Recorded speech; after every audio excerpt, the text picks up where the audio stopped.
xuống chợ ngại ngùng gì hỡi em, xuống chợ xuống chợ xuống chợ với em. Ái là chàng trai khôn ngô ghê. Ô giọng của chàng hay quá, ô mà sao chàng hay quá.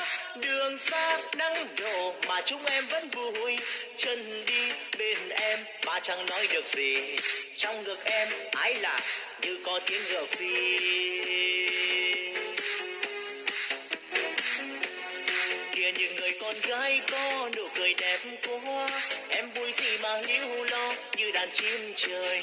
Mây bay lang thang trên đỉnh núi xa mờ, anh đây như mây bên núi đầy thơ.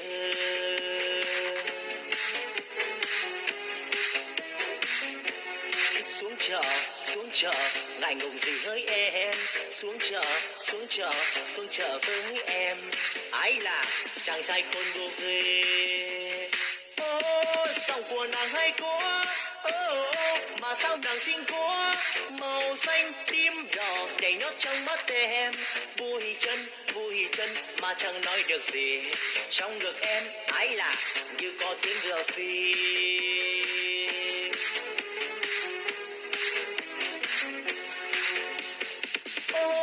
Chợ của mình vui quá, mà sao chẳng hay quá. Đường xa nắng đổ mà chúng em vẫn vui chân đi bên em mà chẳng nói được gì. Trong ngực em ái là như có tiếng ngựa phi. Mặt trời lần sau vách núi trở về chiều đã vắng, chia tay lòng còn vẫn vương chưa kịp nói năng gì. Hẹn ngày chờ sau tới nhé lại gặp rừng mơ ấy. Trên con đường mòn núi cao bóng đằng xa mờ, trên con đường mòn núi cao bóng chàng xa mờ, trên con đường mòn núi cao bóng chàng mơ xa.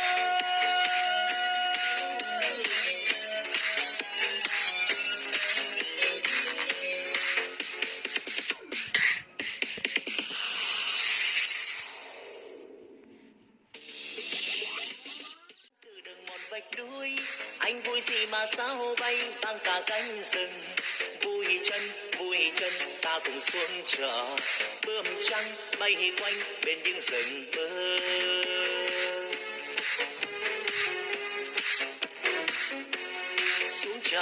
Xuống chợ ngại ngùng gì hỡi em, xuống chợ với em.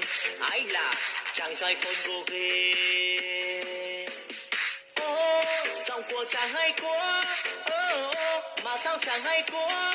Đường xa nắng đổ mà chúng em vẫn vui chân đi bên em mà chẳng nói được gì.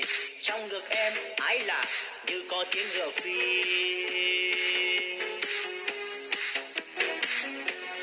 Kìa những người con gái có nụ cười đẹp quá, em vui gì mà líu lo như đàn chim trời. Mây bay lang thang trên đỉnh núi xa mờ, anh đây như mây bên núi đầy thơ.